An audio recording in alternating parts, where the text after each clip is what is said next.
미국엔 나스닥, 우리나라엔 코스닥이 있다면 뉴스쇼에는 뉴스닥이 있습니다.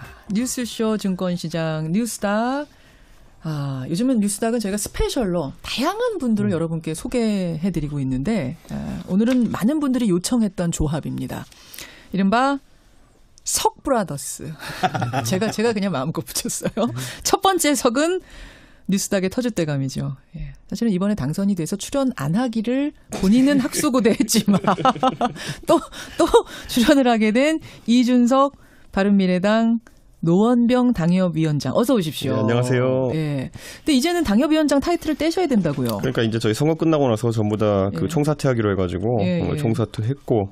예. 뭐라고 불러야 돼요? 그럼 이제는 한국 독립야구연맹 총재로 불러주십시오. 독립야구연맹 총재님. 네, 총재. 더 높아지셨네요. 예. 원래 당 총재 이런 건 하기 되게 어려운데. 이준석 총재님. 이회창 총재 이후로 없던 제가 총재를 해보겠습니다. 네. 일단 오늘은 호칭 정리 제가 뭘로 해야 될지 모르니까. 네. 오늘은 총재라고 불러요, 진짜? 예. 총재라고 부르겠습니다. 좀 어색하지만 불러보고. 네.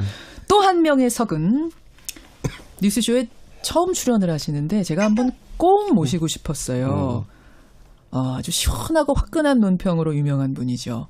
양문석 공공미디어연구소 이사장. 어서 오십시오. 안녕하세요. 시골 방송인 양문석입니다. 시골 방송인? 왜 시골 방송인? 방송을 하루만 서울에 와서 월화 방송하고 수요일부터 또 일요일까지는 그 통영에 살고 있는 삶의 근거지가 통영이기 때문에요.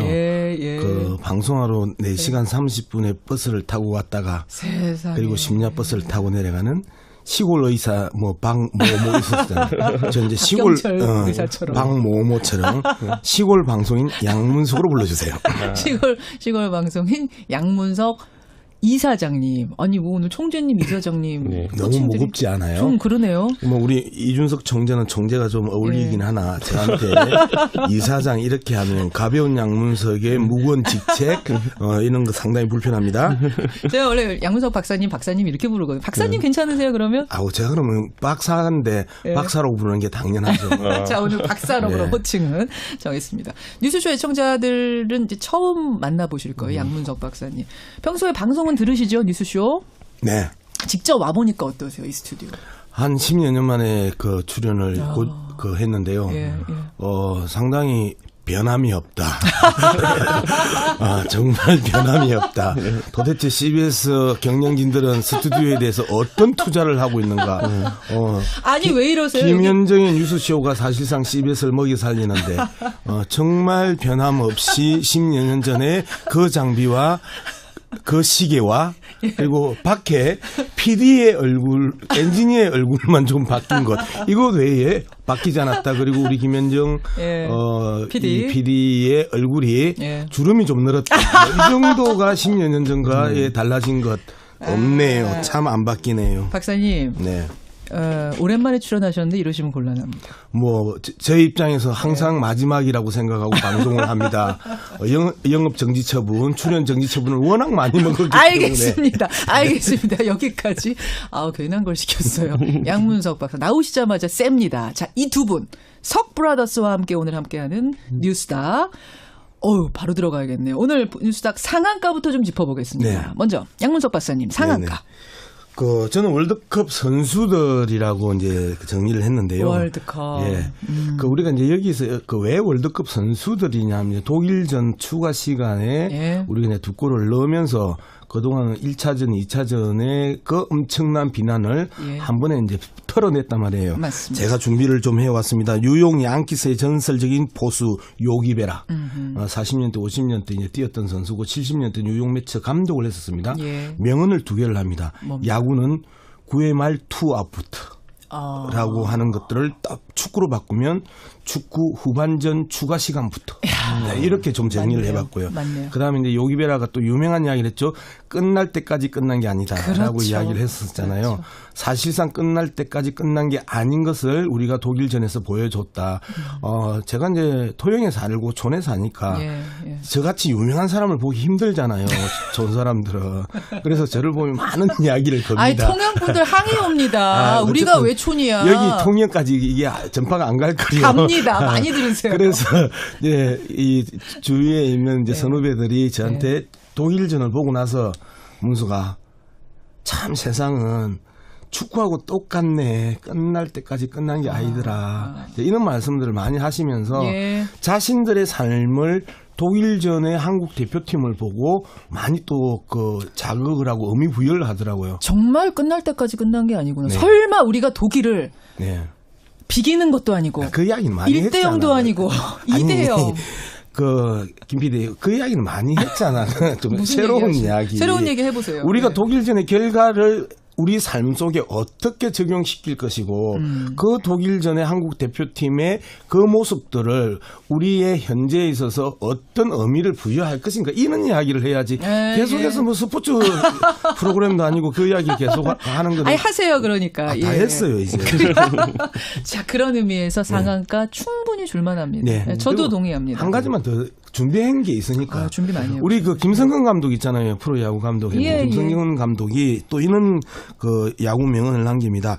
한계를 설정하면 당신은 진다. 한계를 설정하면 진다. 자, 우리가 벨기에전에서 1대0으로 집니다. 멕시코전에서 2대1로 집니다. 스웨덴전에서 스웨덴전에서 그 1대0으로 지는데요. 스웨덴전에서 우리가 3대0으로 이기겠다라고 하는 목표를 세웠었으면 훨씬 더 재미난 축구, 의미 있는 축구, 이기는 축구를 보여주지 않았을까.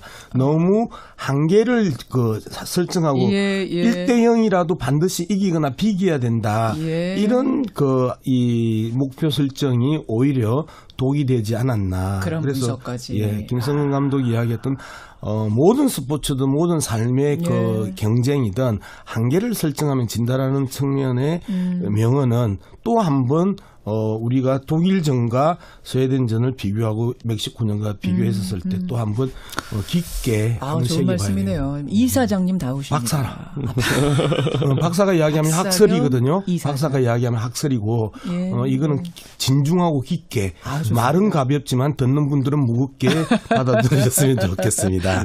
그래요. 아니 근데 저는 어제 대구에 이제 출장 갔다 왔는데요. 대구에 가 보니까 대구 분들이 원래는 정치적으로 굉장히 정치 얘기 많이 하시는 분들이거든요. 근데 어제 하루 동안은 가는 데마다 조현우 선수 얘기밖에 안 하더라고요. 골키퍼. 그러니까 이분들이 이제 원래 스포츠랑 정치랑 약간 비슷한 게 둘 다 약간 우리 팀 이겨라 성격의 그런 어떤 응원 문화가 있는 거거든요. 근데 뭐 심정적으로 그러니까 대통령 탄핵당하고 이러면서 우리 팀이 한 2년 동안 계속 졌다라는 이미지가 좀 대구 사람들 머릿속에 있었던 것 같아요. 그러다가 이번에 국가대표팀의 선전 그리고 그 중에 핵심 멤버 중 하나가 대구에서 선수 생활하고 있는 또 조현우 선수였다 이런 분석하면서 그 정치에서 약간 좀 그 한동안 패배 심리가 있었던 것을 보상받는 그런 문화도 좀 있더라고요. 심지어 대구 FC가 지금 최하위거든요. 12위. 근데 거기서 조현우 골키퍼 이렇게 잘해낸 거니까. 대구 분들이 더 기쁜 거죠. 원래 그러니까 대구도 스포츠인데 야구 같은 경우 자부심이 굉장히 센 도시였는데 광주랑 더불어가지고 최근에 한 3, 4년 동안 이제 삼성 라이온즈가 거의 그전 3, 4년 동안 1위만 하다가 바닥을 기었거든요.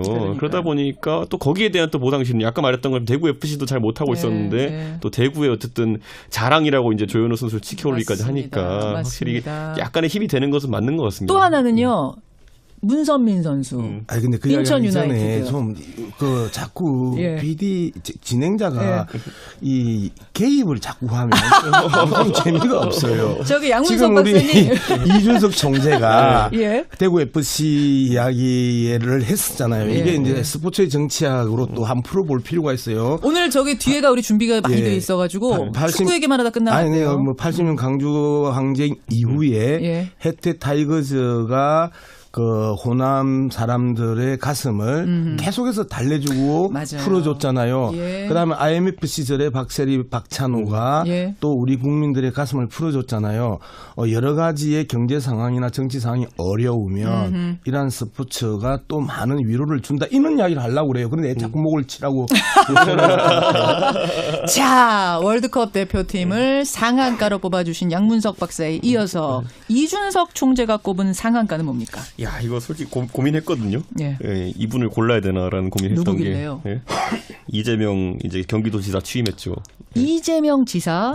그러니까 사실 선거 기간 동안은 하한가 갈 뻔한 적도 많았는데 이번엔 상한가 확실히 맞아요? 저는 항상 상한가 기준을 이제 뉴스닥 청취자분들 아시겠지만은 잘한다 못한다가 아니라 관심 받을 것이다로 이제 정하기 때문에 그래서 이재명 지사가 이제 하는 행보들을 보니까 이번에 뭐 인수위 같은 경우도 크게 차린다 하고 이렇게 얘기했고 무엇보다도 왜냐하면 경기도지사는 지금까지 무덤이었어요. 정치인들의. 예. 왜냐하면 인구는 1,300만 원짜리 제일 큰 광역자치단체지만은 결국 또 넓다는 게 하나의 독이 돼가지고 무슨 정책을 하려고 해도 제대로 되는 게 없는 약간 그런 이미지의 약간 광역자치단체였거든요. 그렇죠. 그러다 보니까 여기만 들어가면은 정치 생명이 이제 거기 끝난다라는 얘기가 많이 돌았었어요. 남경필 지사도 지금 그렇지 않습니까? 그러니까 왜냐하면 잘 생각해 보면 경기도 북부의 이해관계와 경기도 네. 남부의 이해관계가 같을 수가 없거든요. 김문수 전 지사 그렇고. 그렇죠. 그럼 손학규 지사도 그러네요. 물론 그 뒤에 대표까지 하고 했지만은 결국 대권의 꿈까지는 이루지 못했잖아요. 예. 그러니까 그런 것처럼 근데 이재명 지사는 지금까지 있었던 인물들과는 다르게 예. 완벽하게 개인기만으로 여기까지 온 것이 사실이고 아하. 두 번째로는 이슈 파이팅 능력이 아주 강한 분입니다. 과거에 생각해보면 남경필 지사가 처음 취임했을 때 연정이라는 기치를 내세워서 이슈 파이팅을 하려고 했는데 예. 그 정도 갖고는 큰 반향을 이끌어내지 못했다라는 게 지금 와서의 평가거든요. 보면은 생각해보면 그렇죠. 그렇죠. 그게 막 지금 이번에 있었던 선거의 파고를 넘을 정도로 강력하진 않았다라는 것인데 이재명 지사는 이번에 그것보다 더 큰 파고를 한번 이겨낸 거거든요. 보면은 그 어떤 스캔들이나 이런 것들 같은 것들 그렇기 때문에 이번에 이재명 지사가 과연 지금까지 성남시장 때 보였던 쇼맨십이나 이런 걸 바탕으로 해가지고 경기도지사에서 이슈를 만들어낼 수 있을까? 그리고 이것이 또 관심받는 이유는 뭐냐면은 결국에는 문재인 대통령의 인기가 좋은 지금 상황과 다르게 만약에 조금이라도 이제 뭐 인기가 좀 떨어지는 상황이 온다 그러면은 민주당 내 대권 주자군 이제 구도가 나오게 될 텐데 그랬을 때 이재명 지사는 이제 어떻게 실적을 입증해 보일까 이제 그게 좀 귀추가 보이는 거거든요. 자, 그 부분에서 질문을 좀 드려볼게요. 네. 양문서 박사님. 그러니까 지금 이재명 지사의 사실 최대 약점은 이번 선거 거치면서 사생활 문제 그리고 사생활 문제를 해명하는 과정에서 거짓말을 했느냐 안 했느냐 이게 됐단 말입니다. 이게 선거 내내 발목을 잡았는데 그래서 일각에서는 이재명 지사 이번엔 붙었지만 여기까지다 정치 인생 이런 얘기도 나오고 아니다 이번에 이걸 잘 넘고 나면 오히려 대선까지 가도가 쭉 뚫리는 거다 이런 얘기도 나오고 양 박사님은 어느 쪽이라고 보세요? 하기 나름이죠. 하기 나름이다. 하기 나름인데 어쨌든 많은 유권자들은 이재명 지사로 시기줬잖아요. 자, 그러면 지금부터 성남시를 바꿔 나갔던 이재명의 기술과 능력, 이 부분을 다시 경기도를 어떻게 또 바꿔 나갈 것인가의 문제인데 성남시에서 했던 그러한 그 정책 보다 훨씬 더 업그레이드되고 새로운 그 미래지향적인 가치들을 창출해내야 되는데 이러한 부분들을 잘 할 수 있느냐 없느냐인데 현실적인 판단은 그렇습니다. 이재명 지사가 성남시장 과정에 있어서 워낙 독특하고 새로운 것들 그럼에도 불구하고 시민들이 적극적으로 지원하고 그다음에 호응했던 그런 정책들을 많이 구사를 했거든요. 예를 들면 뭐 청년배당, 무상교보, 뭐 공공산후조리원 이런 것도 다 새로운 시도였잖아요. 그런 시도들을 이 경기도 단위에서 또 어떻게 풀어내느냐의 문제인데 법에 아주 해박한 이재명 지사 입장에서 행정법 관련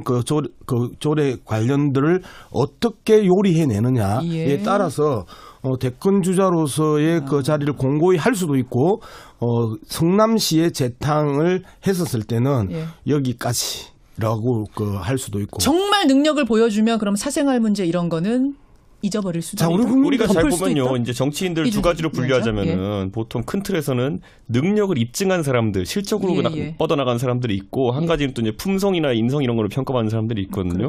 굳이 아까 말했던 첫 번째 부류를 살펴보면은 지금 와서 이제 좀 조심스럽게 언급해야겠지만 이명박 대통령, 뭐 트럼프 여기다 저는 이재명 시장까지 같은 이렇게 부류를 좀 묻고 싶거든요. 그러니까 결국 실적으로 이제 정치적 커리어를 쌓아가는 분들, 이분들이 뭐 비슷한 이념을 추구하고 있다 이런 게 아니라 그냥 성향으로 봤을 때 그리고 또 한 가지 이제 반대쪽에 품성이나 이런 걸 평가받는 거는 뭐 지금 와서 역시 조심스럽긴 하지만은 처음 박근혜 대통령 같은 게 뭐 신뢰의 정치인이다, 약속을 잘 지킨다 이런 이미지가 있었거든요. 선거 전까지는. 예전에는. 그러니까 예전에 당선되기 전까지는. 그러니까 그리고 문재인 대통령도 상당히 이제 품성이나 인성 면에서 굉장히 좋은 분으로 이제 평가받았던 부분이 있고 물론 문재인 대통령은 그 뒤에 취임한 뒤에 이제 실적으로도 평가받지만은 그러니까 이 두 가지 맥락 속에서 이재명 시장 같은 경우에는 이명박 대통령 잘 생각해 보시면은 당선되기 전에 그분도 논란이 참 많았어요. 보면 BBK부터 시작해가지고 그럼 당선되고 나니까 그게 이제 뭐 다시 이제 한 5년 뒤에 불거지긴 하지만은 한동안은 이제 그게 잦아들거든요. 취임한 동안에는 그렇기 때문에 이재명 지사도 이제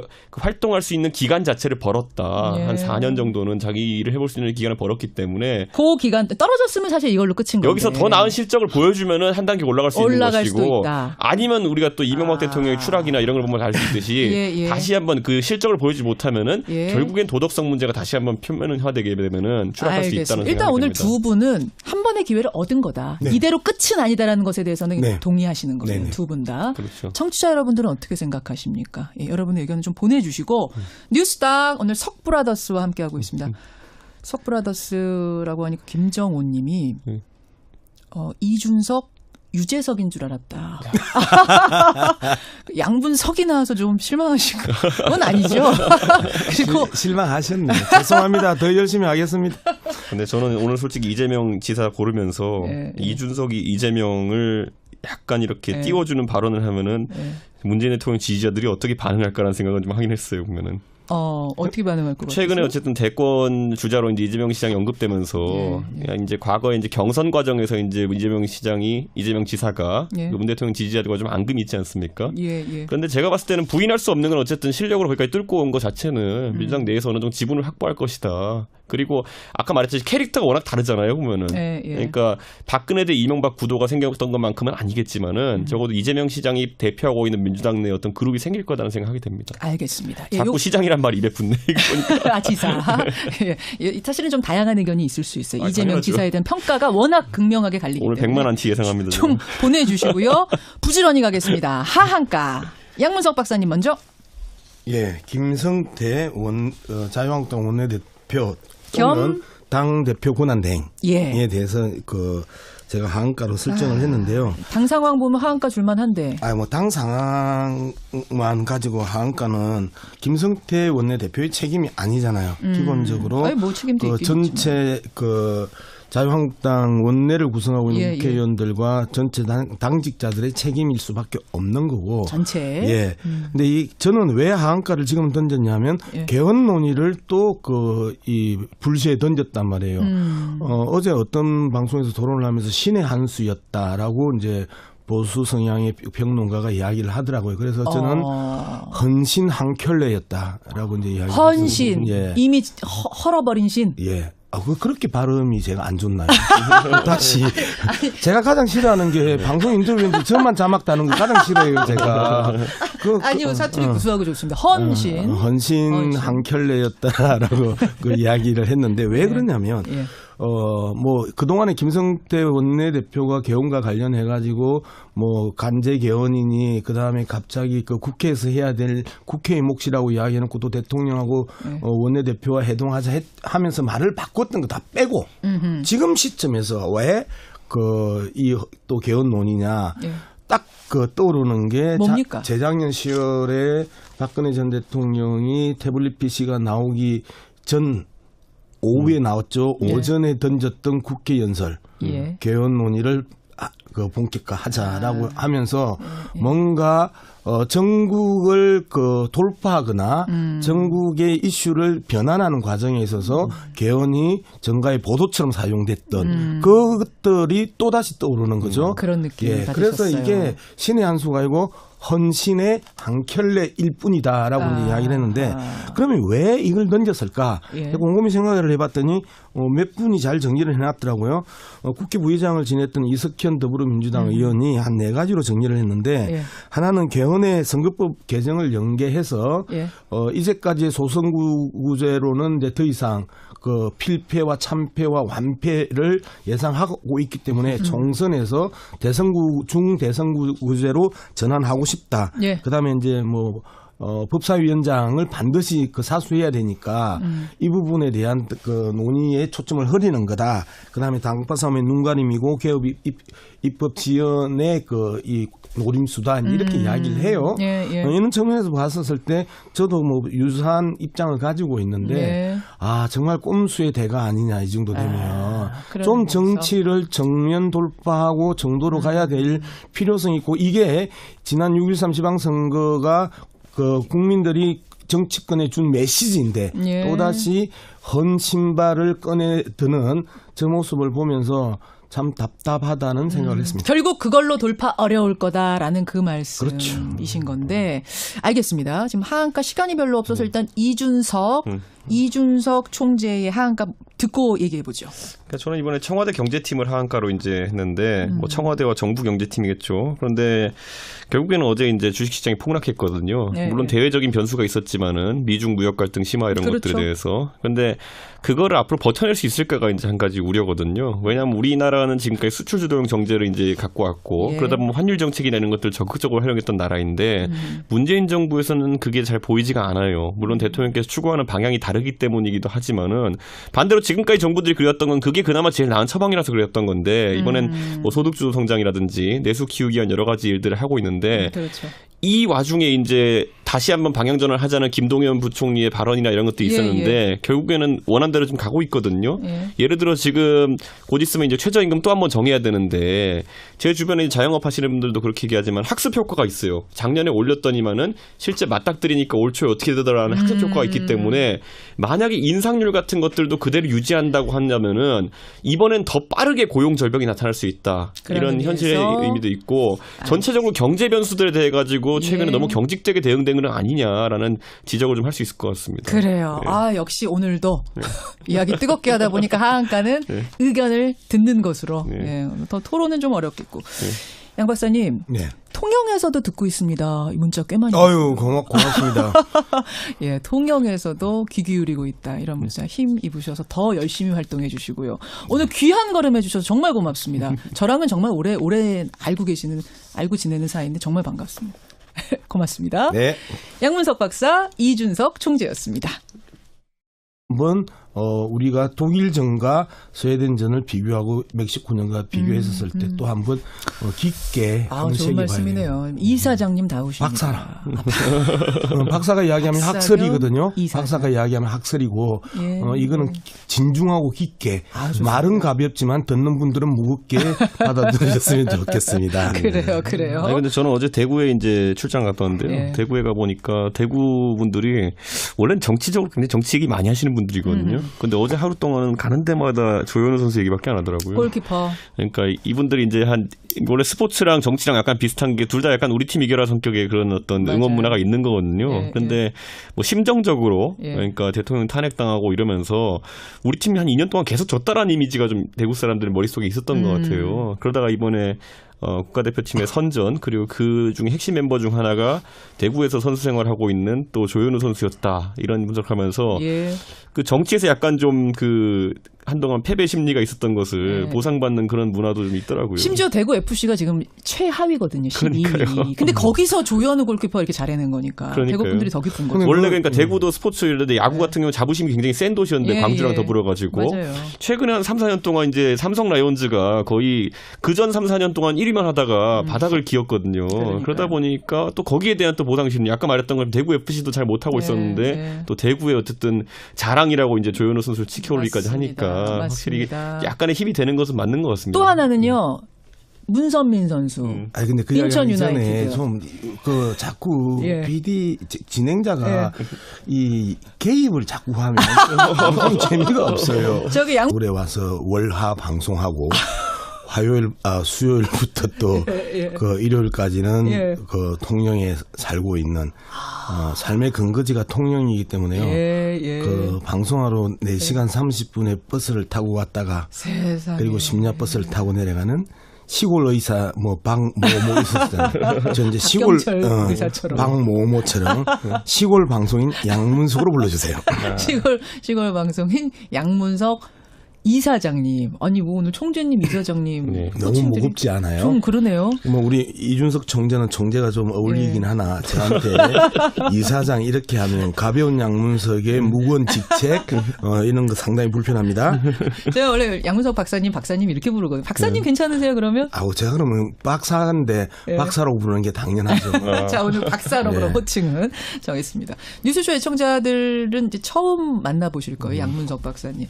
평소에 방송은 들으시죠? 뉴스쇼? 네. 직접 와보니까 어떠세요? 이 스튜디오. 한 10여 년 만에 그 출연을 했는데요. 상당히 변함이 없다. 정말 변함이 없다. 도대체 CBS 경영진들은 스튜디오에 대해서 어떤 투자를 하고 있는가.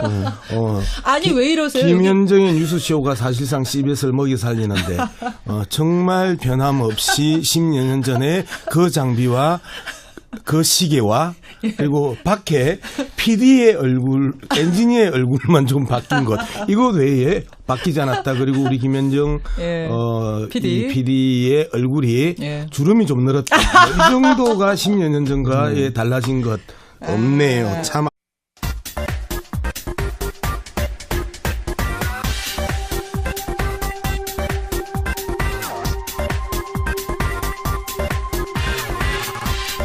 미국엔 나스닥, 우리나라엔 코스닥이 있다면 뉴스쇼에는 뉴스닥이 있습니다. 뉴스쇼 증권시장 뉴스닥. 요즘은 뉴스닥은 저희가 스페셜로 다양한 분들을 여러분께 소개해드리고 있는데 오늘은 많은 분들이 요청했던 조합입니다. 이른바 석브라더스. 제가 그냥 마음껏 붙였어요. 첫 번째 석은 뉴스닥의 터줏대감이죠. 예. 사실은 이번에 당선이 돼서 출연 안 하기를 본인은 학수고대했지만 또 출연을 하게 된 이준석 바른미래당 노원병 당협위원장 어서 오십시오. 네, 안녕하세요. 예. 근데 이제는 당협위원장 타이틀을 떼셔야 된다고요. 그러니까 이제 저희 선거 끝나고 나서 전부 다 그 총사퇴하기로 해가지고 총사퇴했고. 예. 뭐라고 불러야 돼요? 그럼 이제는 한국독립야구연맹 총재로 불러주십시오. 독립야구연맹 총재님. 네, 총재. 더 높아지셨네요. 원래 당 총재 이런 건 하기 되게 어려운데. 이준석 총재님. 이회창 총재 이후로 없던 제가 총재를 해보겠습니다. 네, 일단 오늘은 호칭 정리 제가 뭘로 해야 될지 모르니까. 네. 오늘은 그 총재라고 불러요, 진짜? 네. 총재라고 부르겠습니다. 좀 어색하지만 불러보고. 네. 또 한 명의 석은 뉴스쇼에 처음 출연을 하시는데 제가 한번 꼭 모시고 싶었어요. 아주 시원하고 화끈한 논평으로 유명한 분이죠. 양문석 공공미디어연구소 이사장. 어서 오십시오. 안녕하세요. 시골 방송인 양문석입니다. 시골 방송인? 왜 시골 방송? 방송을 하루만 안 바뀌네요. 박사님. 네. 오랜만에 출연하셨는데 이러시면 곤란합니다. 제 입장에서 항상 마지막이라고 생각하고 방송을 합니다.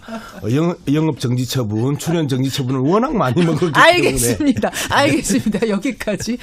괜한 걸 시켰어요. 양문석 박사 나오시자마자 셉니다. 자, 이 두 분 석브라더스와 함께 오늘 함께하는 뉴스닥. 바로 들어가야겠네요. 오늘 뉴스닥 상한가부터 좀 짚어보겠습니다. 네. 먼저 양문석 박사님 상한가. 네네. 저는 월드컵 선수들이라고 이제 정리를 했는데요. 월드컵. 예. 우리가 이제 여기서 왜 월드컵 선수들이냐면 독일전 추가 시간에 우리가 이제 두 골을 넣으면서 그동안 1차전, 2차전에 그 엄청난 비난을 한 번에 이제 털어냈단 말이에요. 맞습니다. 제가 준비를 좀 해왔습니다. 뉴욕 양키스의 전설적인 포수 요기베라. 40년대, 50년대 이제 뛰었던 선수고 70년대 뉴욕 매치 감독을 했었습니다. 명언을 두 개를 합니다. 야구는 9회 말 투아웃부터. 라고 하는 것들을 딱 축구로 바꾸면 축구 후반전 추가 시간부터 이렇게 좀 정리를 해봤고요. 그다음에 이제 요기베라가 또 유명한 이야기를 했죠. 끝날 때까지 끝난 게 아니다라고 이야기를 했었잖아요. 그렇죠. 사실상 끝날 때까지 끝난 게 아닌 것을 우리가 독일전에서 보여줬다. 제가 이제 토영에 살고 촌에 사니까 저같이 유명한 사람을 보기 힘들잖아요. 촌 사람들은. 그래서 저를 보면 많은 이야기를 겁니다. 통영분들 항의 옵니다. 우리가 왜 촌이야. 여기 통영까지 이게 전파가 안 갈 거예요. 갑니다. 많이 들으세요. 그래서 이 주위에 있는 이제 선후배들이 저한테 독일전을 보고 나서 문수가 참 세상은 축구하고 똑같네. 끝날 때까지 끝난 게 아니더라. 이런 말씀들을 많이 하시면서 자신들의 삶을 독일전의 한국 대표팀을 보고 많이 또 자극을 하고 의미 부여를 하더라고요. 정말 끝날 때까지 끝난 게 아니구나. 설마 우리가 독일을 비기는 것도 아니고 그 이야기는 많이 1대0도 아니고 2대0. 김 PD, 그 이야기는 많이 했잖아. 좀 새로운 이야기. 새로운 얘기 해보세요. 우리가 독일전의 결과를 우리 삶 속에 어떻게 적용시킬 것이고 그 독일전의 한국 대표팀의 그 모습들을 우리의 현재에 있어서 어떤 의미를 부여할 것인가 이런 이야기를 해야지 계속해서 뭐 스포츠 프로그램도 아니고 그 이야기 계속 하는 거는 아니 하세요 그러니까. 다 했어요 이제. 자 그런 의미에서 상한가 충분히 줄만합니다. 네. 저도 동의합니다. 한 가지만 더 준비한 게 있으니까. 준비 많이 했고. 우리 그 김성근 감독 있잖아요. 프로야구 감독. 김성근 감독이 또 이런 그 야구 명언을 남깁니다. 한계를 설정하면 당신은 진다. 한계를 설정하면 진다. 자, 우리가 벨기에전에서 1대0으로 집니다. 멕시코전에서 2대1로 집니다. 스웨덴전에서. 스웨덴전에서 그 1대0으로 지는데요. 예. 스웨덴전에서 우리가 3대0으로 이기겠다라고 하는 목표를 세웠었으면 훨씬 더 재미난 축구, 의미 있는 축구, 이기는 축구를 보여주지 않았을까. 너무 한계를 설정하고 1대0이라도 반드시 이기거나 비겨야 된다. 이런 이 목표 설정이 오히려 독이 되지 않았나. 그런 그래서 분석까지. 김성근 감독이 이야기했던 모든 스포츠든 모든 삶의 그 경쟁이든 한계를 설정하면 진다라는 측면의 명언은 또 한